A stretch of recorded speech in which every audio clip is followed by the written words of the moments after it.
que é a terceira parte do nosso mini treinamento, onde nós fazemos 10 minutos, um breve estudo, nosso é um mini treinamento, né? Mas no canal YouTube nosso, Engenheiro Mauro Lozano, tudo junto, você vai ver muita matéria, muito assunto, né? Técnico, de gestão e de vida espiritual, que é o mais importante, porque quem tem a vida espiritual, quem adquire experiência espiritual, veja, eu tenho 35 anos de empresa, né? E a minha experiência espiritual, eu digo que eu tenho uns 16 anos de idade, né? Então eu acho que eu tive um amadurecimento muito lento, né? Mas isso é qualificar uma coisa que não dá para quantificar, né? Então é qualidade, qualificando com a minha idade espiritual, maturidade, e porque eu causei muito problema, porque eu com a mente de Cristo sendo processada e desenvolvida em mim, e eu, à medida que eu me relaciono com as pessoas, eu não sabia que elas não tinham a vida espiritual. Eu superestimava que eles também tivessem. E hoje eu vejo que não é assim. Então, eu costumava dizer que eu dava, e dou ainda, murro em ponta de faca, ou seja, querer com pulso, com esforço pessoal, fazer com que a faca desça, né? Ponto agudo é coisa maluca, né?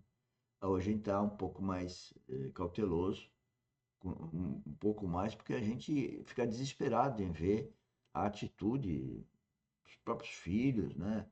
Da mulher, eu diria do marido, quem é uma mulher que é filha de Deus, ela vê no marido também, se o marido não for novo nascido. Bom, mas vamos aqui aos estudos de hoje, que é então o vídeo que a gente vai apresentar agora. Opa! Esse vídeo, então, como vocês veem aqui em cima, ele está na playlist D de Dynamis 7, perfeição, 7 dias da semana, e 19, tá bom? Ouçam lá e vamos ouvir aqui. Suma glória do seu próprio Criador. Então, e a soberba é loucura. Então, por causa dessa concepção errônea, equivocada em seu coração, ele então foi justamente julgado por Deus. Então, esse mesmo veneno e semente foi injetado no casal no Éden. Então, todos nós, por natureza, temos esse elemento terrível dentro de nós, a soberba. E quando nós damos lugar, de alguma maneira, à introspecção, nós abrimos portas para a soberba. Porque buscamos, de alguma maneira, encontrar lugares e parâmetros para então, de alguma maneira, nos louvarmos, nos glorificarmos, nos aprovarmos e por aí em diante. Então, ontem falamos sobre aqueles perigos ligados ao subjetivismo. Hoje nós vamos dar o segundo passo, entrando nessa epístola aos Filipenses. Já foi dito por alguns servos do Senhor, concordamos com eles, que essa epístola aos Filipenses poderia ser colocada debaixo de um tema: a experiência cristã normal. Se queremos saber sobre a vida cristã normal, precisamos conhecer Romanos, particularmente. Se queremos saber sobre a experiência cristã normal, precisamos conhecer Filipenses e 2 Coríntios. Das 13 epístolas de Paulo, 2 aos Coríntios e Filipenses são as duas epístolas mais autobiográficas. Claro que nas outras, não, as outras epístolas de Paulo não são tratados, graças ao Senhor, ele não escreveu nenhum tratado, ele escreveu cartas.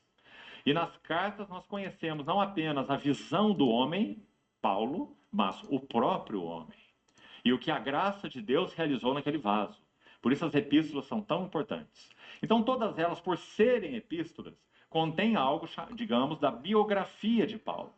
Mas não há entre as 13 epístolas de Paulo, veja que ele escreveu quase metade de todo o Novo Testamento, que vaso esse que o Senhor preparou e usou dessa maneira, o apóstolo Paulo.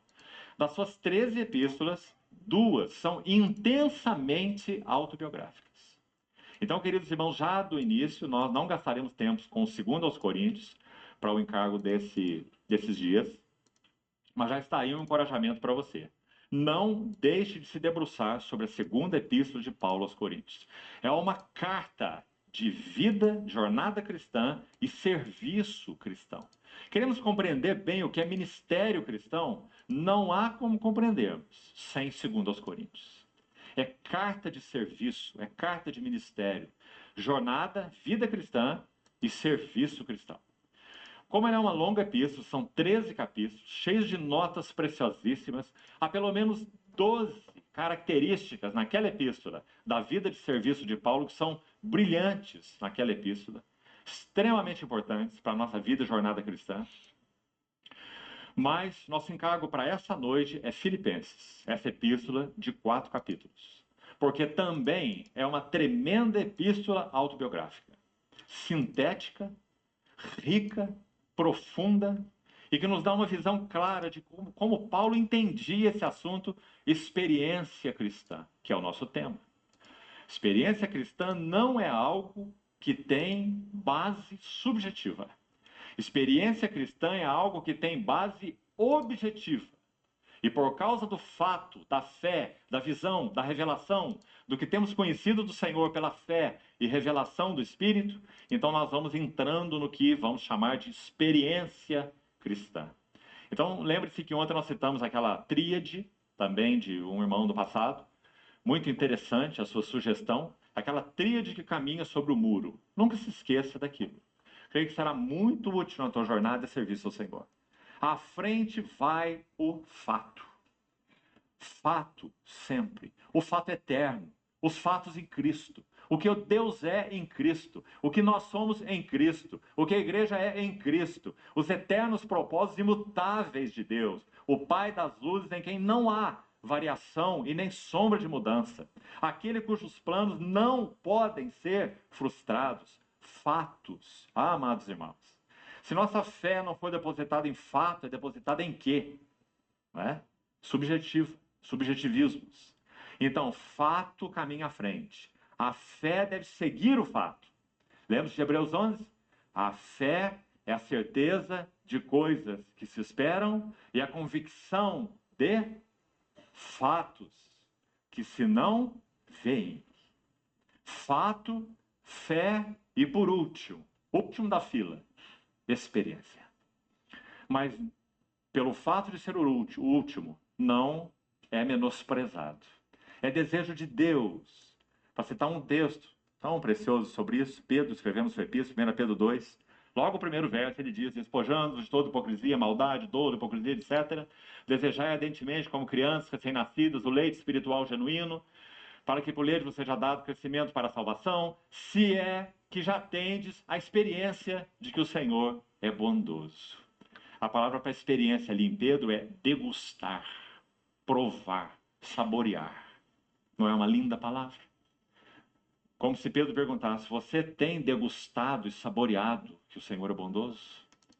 Não, senhores, eu vou parar aqui hoje, porque experiência, degustar do Senhor, palavras que devem ser verificadas em profundidade. Por quê? Porque quando você tem um relacionamento, esse relacionamento é gostoso, se é, então você está adquirindo experiência nele. O relacionamento com Cristo, com o Espírito Santo, com a Trindade, ele tem que trazer algo de real em você, que é a sua mudança, sua metanoia, né? A mudança de direção. E aí eu ligo uma coisa que eu sempre escrevo aqui no chat, que é Atos 3,19. E diz que arrependei-vos, portanto, e convertei-vos, para que assim sejam apagados os vossos pecados. Senhores, se os nossos pecados não forem apagados, a gente vai para o inferno.